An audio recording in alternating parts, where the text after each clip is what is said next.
welcome to Represents. Today, I'm very happy to have a good friend of mine, Ann Marie Vanneste, who is the recipient of the Prime Minister's Award for Teaching Excellence. Thank you for being here with me. How are you? Oh, my pleasure. Thanks for having me, Ray. Hey, no problem. Anything for Congratulations you. on the big prize. Thank you. I So, mean, so how does it feel right now to receive such an honor from the Prime Minister's office? How has it changed your life? Tell me about it. I'm humbled and so filled with gratitude. You don't teach to win awards, but I mean, if you're going to win one, I suppose this is the one to win. It's been incredible. I think the whole events week it was just mind blowing to spend a week with these other 9 recipients from all over the country. I mean, and to share your best practices and for me to learn from them and them to learn from me. I mean, in the end, the students are the ones that benefit. So I came back from that week even more inspired and more motivated. So it was incredible. Very humbled. Yeah. For the viewers, can you tell me exactly about the process, about how you have to spend time with other winners as well? How does it work? So you mean the process of how I actually won or just the How actual event? actually, how you won, How and I won? how exactly? Okay. Well, I was nominated, and I mean, that in itself was beautiful. In our school board, we have what's called the Director of Education Award, where your school usually nominates somebody, and I'd been a recipient of that in May, and so I thought, well, this is wonderful. And then I found out that I was nominated for the Prime Minister's Award, and I thought, okay, that's wonderful, and I don't know what you need, but here's my portfolio, and I gave it to the other teacher that was nominating me. And then funny enough, she said, well, there's actually 5 essays that go along with the 5 competencies of teaching.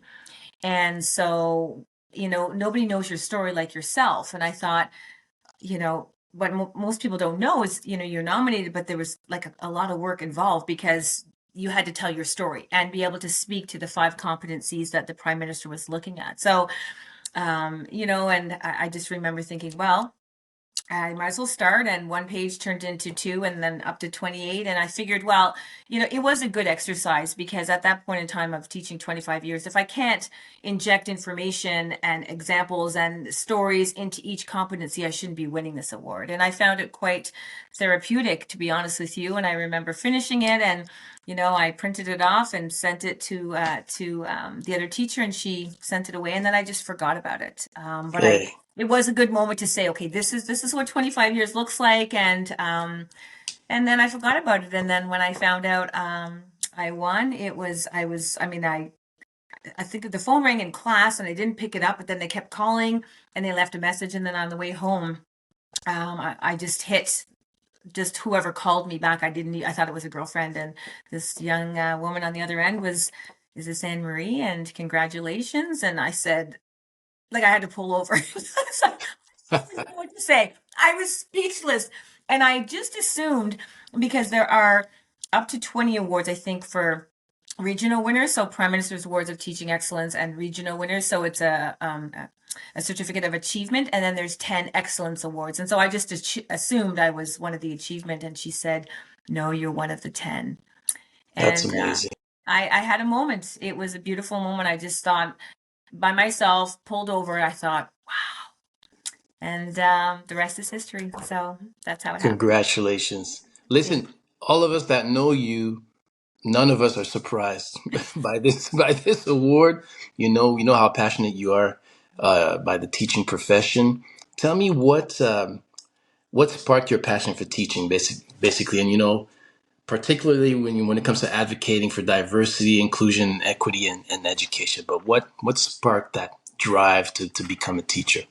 Well, it was a long time ago, 27 years ago, and I was living in the States in Nashville, Tennessee, and I was asked to go speak to a classroom about my experience of being a Canadian track and field athlete and a scholarship athlete at LSU, and it was just supposed to be for a classroom, so I threw on some sweats and grabbed some pictures, and off I went. And when I got to this high school, they said they're waiting for you in the auditorium, and this full auditorium Friday afternoon. I think everybody said, I don't want to teach. Let's go hear this guest speaker. And I got this microphone and 1 minute turned to 10 and 30 and 60. And, I went in there as a guest speaker and I came out knowing exactly what I wanted to do with the rest of my life, which was to teach.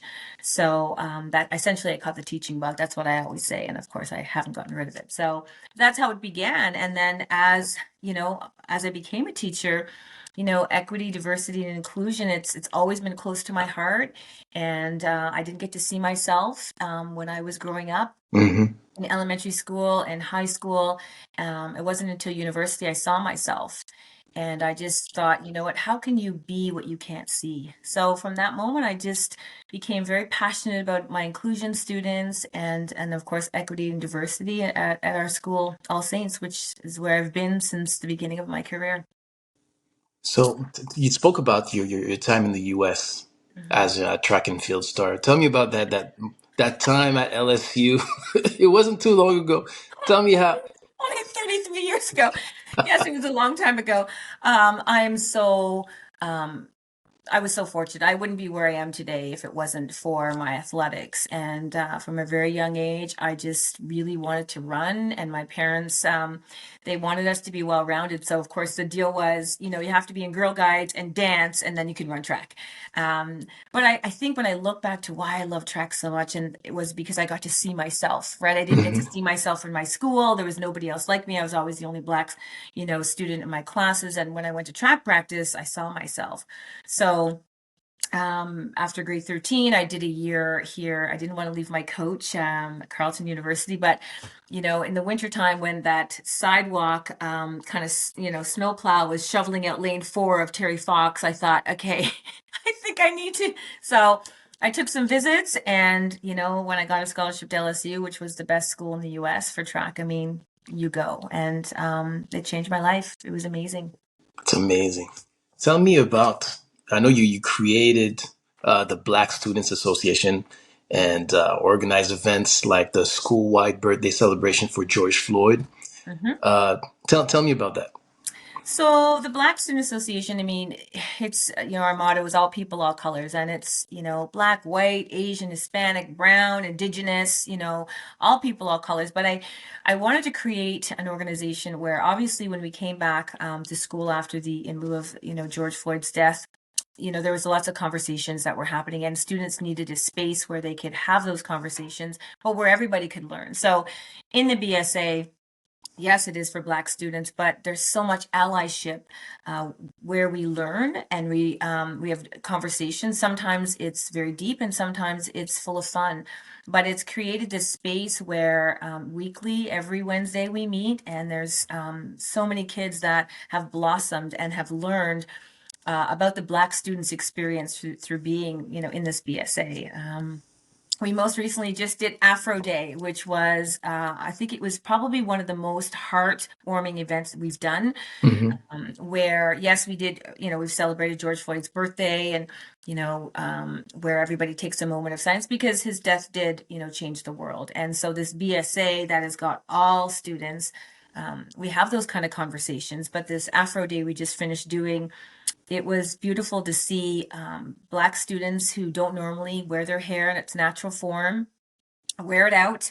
The allies we learned for a good month, the complexities of Black hair, had those conversations in our BSA meetings.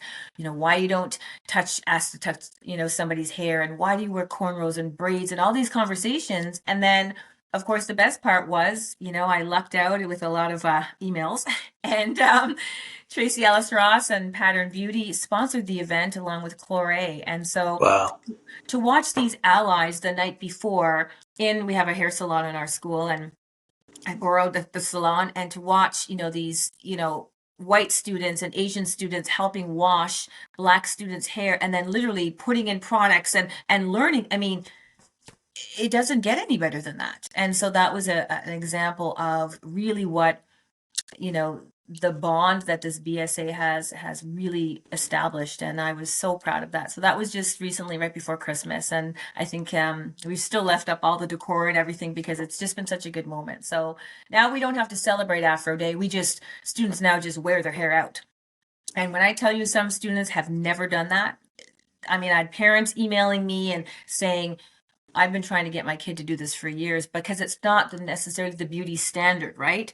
And so Hmm. now to do it, to be embraced, and we had this moment on that day where I think there must have been at least 70 kids holding hands. We had a prayer, and then we had this little fashion show where every student that wore their hair out took that runway, while all the allies watched and just learned about how big of a moment that was. So now we just wear our afros out, and I'm like, we can't have big events anymore like that. Now it's just you can wear your afro, but the conversations that led up to that was the beauty and the learning part, and then the allyship was, I mean, it was priceless. It really Isn't was. that amazing? What do you see the difference between, okay, 30 years ago, 30 plus years ago when you started in this profession? Mhm. What do you see the difference between when you started and students now?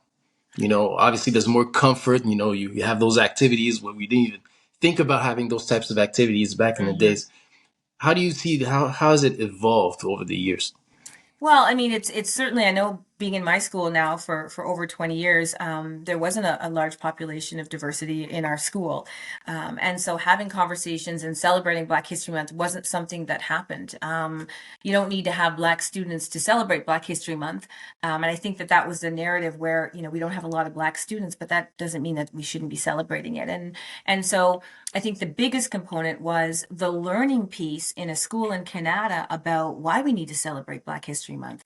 And so having uncomfortable conversations, being uncomfortable to get comfortable was really why we've been able to do it with our staff at our school.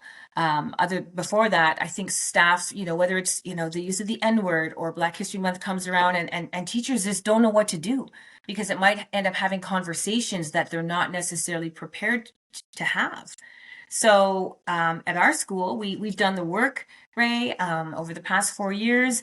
Um, Reverend Dr. Anthony Bailey came in and had some PD with our staff, where staff members were able to say, okay, we need to. It's not just the one Black teacher in the school, which I am, that should be having these kind of conversations to benefit the students. It needs to be everybody. And so through doing all of that work, um, we even I remember calling the board and I said, I think we need some reading material for our staff. Actually, it's here it is. Teaching for Black Lives. It's on earmarked. So, so I asked the board, I said, I want everybody in the building to have this. And they're like, well, that's going to be a lot of money. And I said, I know, but it's worth it and it's valuable. And so sometimes you have to be brave and just ask. And the answer was yes. And so every person that worked in that building got this book. And then when we came back in the fall, Reverend Dr. Anthony Bailey came back and he unpacked it, and we went through it, and staff had an opportunity to ask questions and to learn.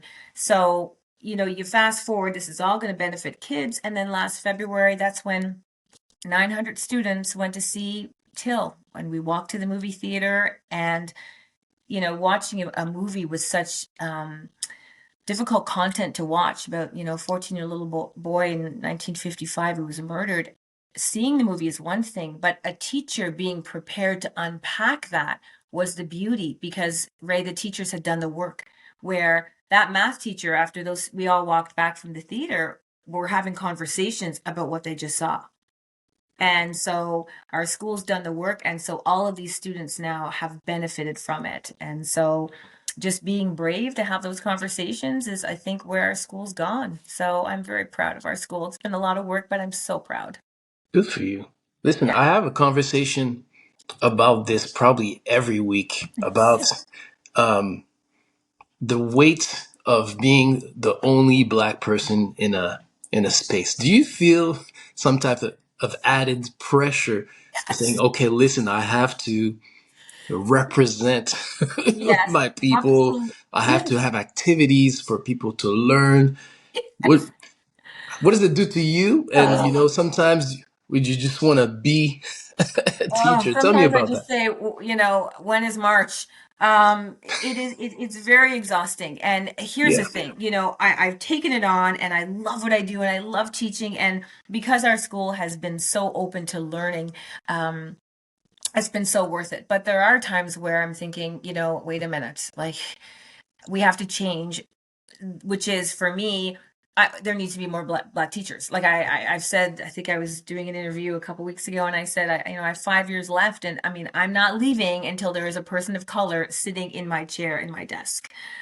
So, we need to have more black educators because it really shouldn't just be my face of color in that building, and that's literally what it is in terms of an educator. So I'm hopeful.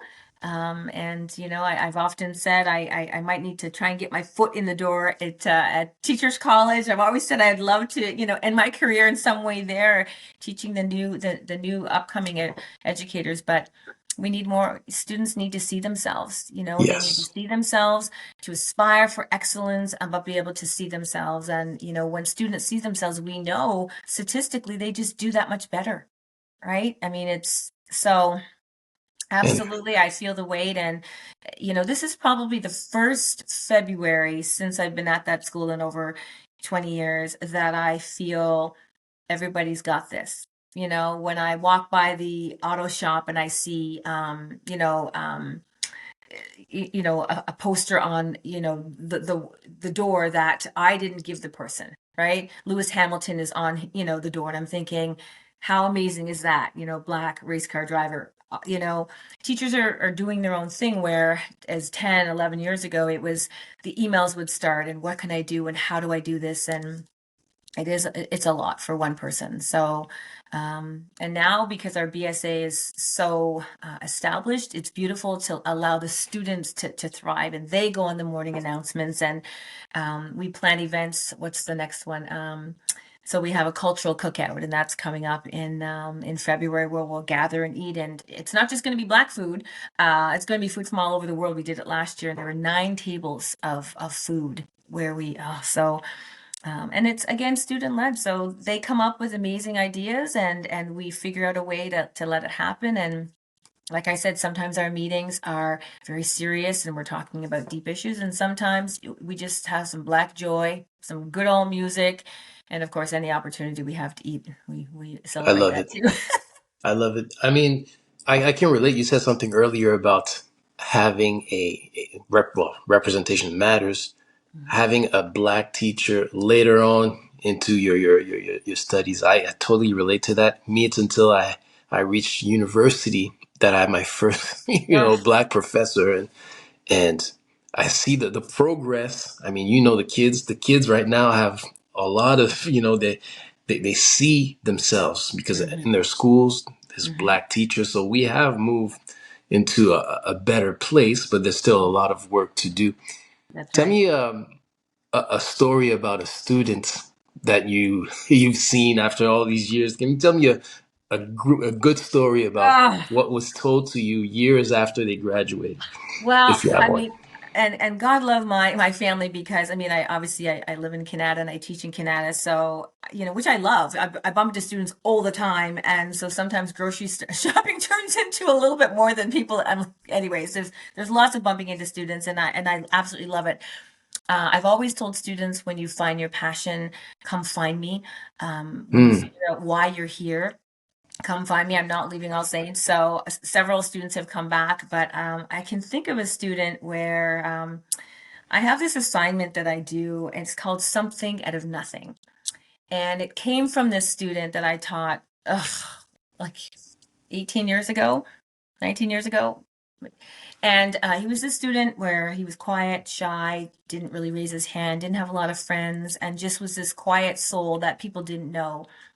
And every day after class, I would go over by his desk, and there was always stuff around, right? There was stuff on the floor. I just thought, I don't know what all this is. And I just remembered cleaning up after him all the time. And so this one Friday, he was last to leave, and I went and I was gathering up stuff, and I said, "What is all this?" And while I'd be teaching or doing my lecture, he'd be fidgeting with things and making stuff. And I look down, and there's like these things made out of paper, this like creature he made, some animal out of like whatever he had. And I said, like, you literally can make something out of nothing. And I was quite mesmerized by what he was able to do, even though it was while my lecture was happening. He just needed to fidget. I think now they have those fidget balls, but back then they didn't. And I just saw his eyes light up when I was picking up whatever the heck he made. And so that weekend I talked about him and I thought I got to do something. So I went out and got 30 paper bags and I just got stuff and I put in every bag the same amount of stuff. They all and we got to class on Monday and on the board it said something out of nothing, 60 minutes, go create something. And so I watched all these students think some of them were struggling, like, I don't know what to make. And I'm like, well, try and make something. And here is this student at the back of the room, and he is just in his glory. You could just see his body language change. And he just, so an hour came, and everybody else kind of had some kind of thing. And this kid created this like catapult with like he had erasers and then he made this basketball net and then he'd flick it and the erasers would go in the basketball net. And I'm like thinking, who could think of that? So the class all went around him and his body language and he just felt, they just couldn't believe he created that. Hmm. So this student that went from I have no friends, nobody likes me, everybody thinks I'm dumb, to they just call, I think they ended up calling him Mr. Gadget or something because he just, it was amazing what he created. And the next day he was eating with some of those kids at lunch. The next that week I saw kids trying to sit beside him. It just changed everything. And then you fast forward and I saw him probably 8 or 9 years after that. And that's the first thing that he said to me. I'll never forget that something out of nothing. Wow. And you know, he didn't forget it. I don't forget it. And here I am, in my legacy years of teaching, and I still do the assignment. And it's the same every year with that one student that you don't think will be able to create something. It's that student that just blows your Blows you mind, away. blows you away. You could have the kid that's really good in math or the kid that whatever, but it's that one kid. And so we need that. We need students that don't always excel and it's something so small, but I've kept that assignment. So that one kind of gets me. That one kind of gets me. Yeah. Wow, that's touching. And sometimes it's just about finding the one thing that a student is good at, It's good at. Or right? just like, what did I do last week? So at the end of, I teach civics and careers and religion and learning strategies, which is for students that will go into the world of work. Hmm. And in my religion class, these are students that also I have the best buddy program where they're buddied up with one of my inclusion students once a week. And they Oh, create this beautiful bond weekly where these students wouldn't otherwise probably have friends like this. And they play board games and they play cards and it's those lessons, Ray, that you won't find in a textbook. And so at the end of my semester with my students, after they've gotten to know each other, I do something. It's so simple. They did it in grade 4. It's called a love book, where every student, we sit in a big circle and they have to write a paragraph about every student in the class. And I'll call out your name. I'll say Ray, and Ray sits there, but everybody else is writing about Ray. And it's still that awkward moment, right? And then I'll gather all the books up and I'll read everything, and then you get your love book. And the reason I do this is because, again, years ago I did it, and this student, it takes a while to read everything and put all the books together if there's a class of 30. And this student said, "Can I have my book, miss?" And I'm like, "Well, can I just give it to you on Monday? I have to sort everything." And he was really, really adamant on wanting his book. And I thought, well, can you come back at the end of the day? And then I said, why is it that you want your book? Can't you wait till the whole class gets it? And I just remember him saying, I got to go see my dad this weekend. He thinks, I'm a bit of a loser. So maybe if he read this hmm. book, he wouldn't feel that way about me.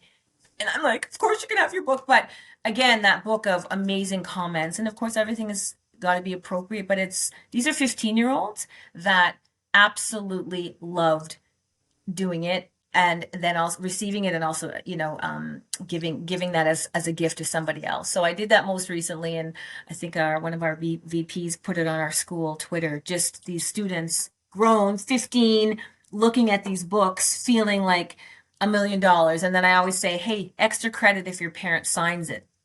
And some of them will do it. I think 20 kids out of my 30, because it's a compliment to the parents, right? Whatever Yeah. being said, and parents in high school, this is how it goes. How was your day? Fine. Do you have any homework? No. No. Anything happen? No. And then they go get the snacks. And so high school parents aren't getting that. What do people, I mean, when I have interviews, Ray, like some questions are, does my kid have any friends? Does my daughter, what does she do at lunch hour? Is she happy? So to get this book with all these amazing comments about what their child is, it's actually a gift to the parents as well. That's So amazing. those are two, and so again, when I meet Students, years later, some of them will tell me, I still have my love book, miss. And so now that I'm that old, I've got former students who are now my colleagues. So, and some of them, Wow. I know, and some of them are now doing the same assignment with their students. So, Wow. that's where you that's where reality says, wow, I really am getting I'm old. getting old. Well, good thing we all are, okay? That Yeah. makes you feel that. Listen, I think, I hope every student has an Anne Marie Vanneste in their life. It's Oh, very important to have a teacher that's as passionate as you. I still remember the teachers that had an impact in my life, and it makes a difference, especially if your teacher looks like you, right? I want to thank you for what you're doing, and congratulate you on your prize. It's amazing the work that you're doing, and I hope you continue those 5 years left that you said. but I'll probably go longer. I'm thinking, what am I going to do with myself? I love what I do, and I've always said, Ray, that I have the best job in the world, and I look at teaching as a privilege to be part of the life of these young people that are going to go out and move mountains. And I'm the biggest advocate for when people say, "Oh my gosh, you teach high school," and the eyes roll, versus if I said I taught kindergarten, right? And I come to their defense because these students are amazing, and when they see that you're passionate and that you're invested in them as human beings, not just as students, the sky's the limit with what they'll do. And if you can create that relationship, that's why you really do look at it as a privilege. So probably have a lot more than 5 years to go, but essentially that's what I could go. That's good.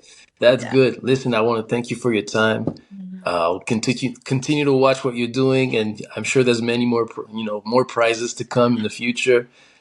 Don't stop what you're doing. It's amazing, and we're very proud of you. That's all I can say. Oh, well, thank you. Thank you for having me. And you know what? I'm blessed to do what I do. It's a privilege, like I said. And here's to another 10 or 15 more, because that's probably what I'll do. So thanks for having me today. Thank you. Appreciate you. Okay. God bless. God Bye. bless.